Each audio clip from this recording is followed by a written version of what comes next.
नमस्कार dear students, Tapovan group of school channel में आप सभी का स्वागत है। आज हम धोरण 10 संस्कृत सब्जेक्ट अंतर्गत चैप्टर नंबर 1 सम वदध्वम का अभ्यास करेंगे। चैप्टर नंबर 1 सम वदध्वम। सम यानी साथ मिलकर, वदध्वम यानी बोलो, साथ मिलकर बोलो। Common students, we are going to introduction. Vedas are preeminent source of Indian knowledge and religion tradition. Four Vedas known as Rigveda, Yajurveda, Samveda and Atharvaveda are in poetry form. The verses of Vedas are called mantras. In these mantras there are many incantation, hymns of praise through which advice is given. यानी कि आप जानते ही कि वेद है हमारी भारतीय परंपरा के प्राचीन स्रोत है।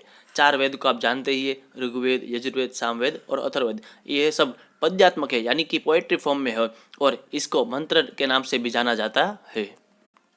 आगे चलते हैं। For enhancing Vedic ideas various learn poet devotee being inspired by such Vedic prayer have compose many incantation and prayer in different popular metres. These prayers are also in poetry order and are called slokas. Like Vedas, these slokas are also composed keep in mind the universal feeling. Not only that, but the desire for welfare of every living being is also expressed. Two of such well-known prayers are presented here. यानी कि इन्हीं वेदों से प्रेरणा लेकर अलग अलग भक्त कवियों ने अलग अलग लिरिक में पद्यों की रचना की है, जिससे हम श्लोक कहते हैं। यानी कि इन्हीं श्लोकों में वेद की तरह ही संपूर्ण जगत की मंगल कल्याण की भावना रखी गई है। We have the tradition of having an invocation at the beginning of any work. Following the same tradition, let us begin our learning of Sanskrit with these mantras and slokas. The mantras of Rigveda selected in the lesson preaches about social behavior. Second mantra select from Yajurveda in a prayer for removing evil vices. Whereas in third mantras of Atharvaveda an advice is given which should be model of family life. The last 2 verses reveal the good wishes for the welfare of entire society and country. यानी कि किसी भी शुभ कार्य को शुरू करने से पहले हम मंगलाचरण करते हैं, वैसे ही इस पुस्तक यानी कि संस्कृत पुस्तक पढ़ने से पहले हम मंगलाचरण इस वेद मंत्रों से करेंगे। इस मंत्रों के अंदर फर्स्ट वाला जो मंत्र है वहाँ पर सामाजिक व्यवहार, सेकंड वाले मंत्र के अंदर हमारे दुर्गुणों को दूर करने के लिए, थर्ड वाले मंत्र के अंदर पारिवारिक जीवन का उद्देश्य और लास्ट वाला जो 2 श्लोक है उन दोनों श्लोक के अंदर विश्व कल्याण की भावना रखी गई है।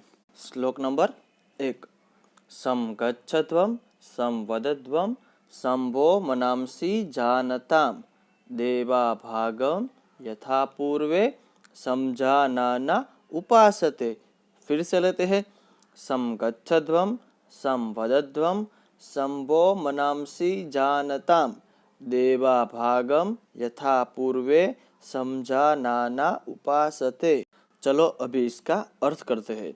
सम गच्छध्वम यानी साथ चलो, सम वदध्वम यानी साथ बोलो, सम यानी साथ, वह यानी तुम्हारे, मनांसि यानी मन, जानताम यानी एक समान बने, देवा यानी भगवान देवताओं, भागम यानी अपना अपना हिस्सा, यथा यानी जैसे, पूर्वे यानी पहले, समझाना अच्छे से जानने वाले, उपासते ग्रहण किया।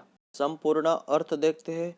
पहले के समय में जैसे देवताओं ने यज्ञ से उत्पन्न हुआ अपना अपना भाग, अपना अपना हिस्सा स्वीकार कर लिया था, वैसे ही तुम सब साथ चलो, साथ बोलो और तुम सभी के मन एक समान बने। फिर से पहले के समय में जैसे देवताओं ने अपना यज्ञ से उत्पन्न हुआ अपना अपना भाग, अपना अपना हिस्सा एक्सेप्ट कर लिया था, स्वीकार कर लिया था, वैसे ही तुम सभी साथ चलो, साथ बोलो और तुम सभी के मन एक समान बने। चलो इस अर्थ को हम इंग्लिश में देखते हैं।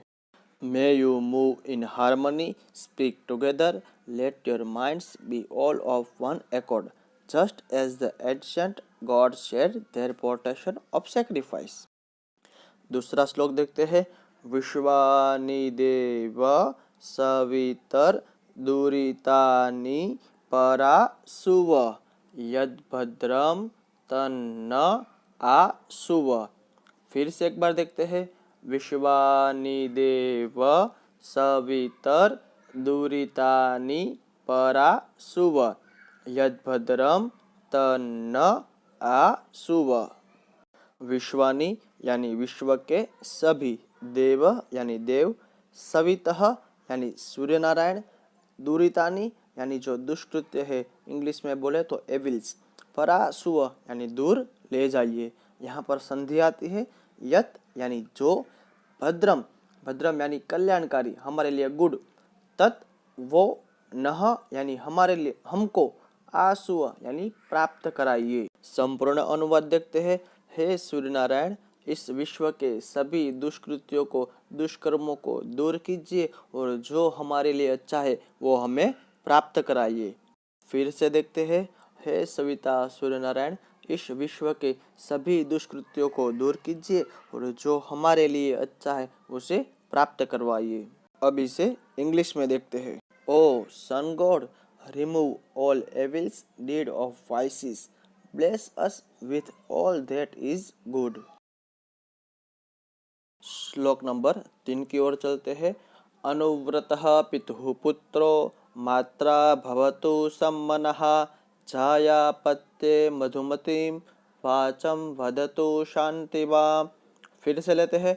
अनुव्रतः पितुः पुत्रो मात्रा भवतु सम्मनः, छायापत्ये मधुमतीं वाचं वदतु शान्तिवां।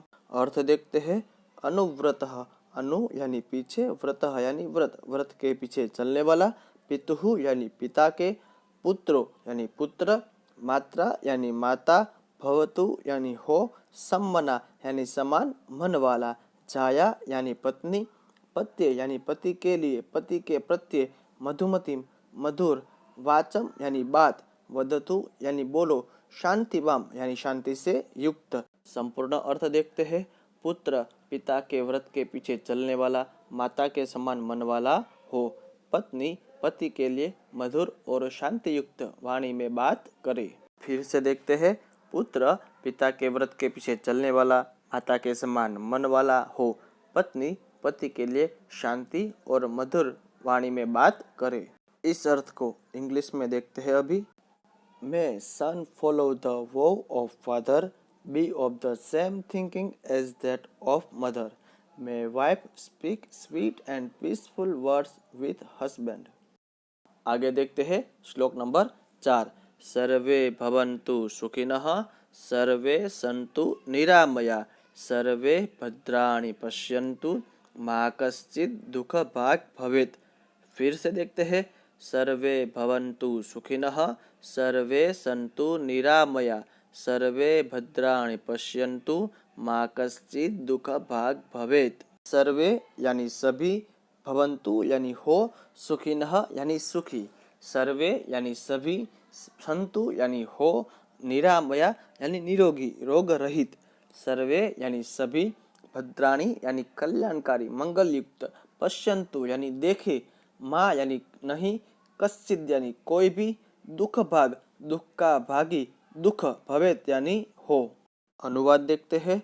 सभी सुखी हो, सभी निरोगी हो, सभी कल्याण युक्त मंगल युक्त भावनाएं देखे और कोई भी दुखी ना हो।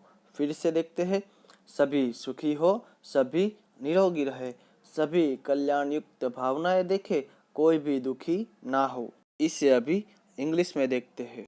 May all be happy here, may all be healthy, may all see good things, may no one be unhappy. अंतिम श्लोक की ओर चलते हैं। श्लोक नंबर 5। काले वर्षतु पर्जन्यः, पृथिवी सस्यशालिनी, देशोऽयं क्षोभरहितो, मानवाः सन्तु निर्भयाः। फिर से देखते हैं। काले वर्षतु पर्जन्यः, पृथिवी सस्यशालिनी, देशोऽयं क्षोभरहितो, मानवाः सन्तु निर्भयाः।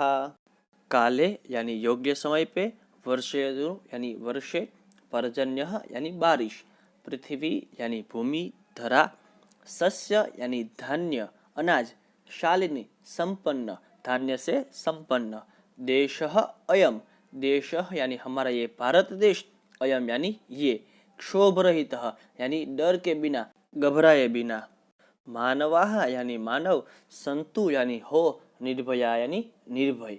संपूर्ण अर्थ देखते हैं। बारिश योग्य टाइम पे हो, पृथ्वी धन धान्य से संपन्न हो, ये जो देश है वो घबराहट उच्चाट बिना वाला हो, और ये सभी इंसान निर्भय बने। फिर से देखते हैं, बारिश योग्य समय पे हो, ये पृथ्वी धन धान्य से संपन्न हो, ये जो हमारा भारत देश है वो घबराहट उच्चाट बिना वाला हो और सभी इंसान निर्भय बने। इसको हम इंग्लिश में देखते हैं। May rainfall at the right time, may the earth look beautiful with crops, may this country be free from disturbance, may human being be free from fear. Okay students, इसकी एक्सरसाइज आपको लिखनी है, साथ ही इसका translation भी आपको लिखना है। और इस चैप्टर से रिलेटेड आपको कोई भी क्वेश्चन है तो आप कमेंट बॉक्स में कमेंट कर सकते हैं।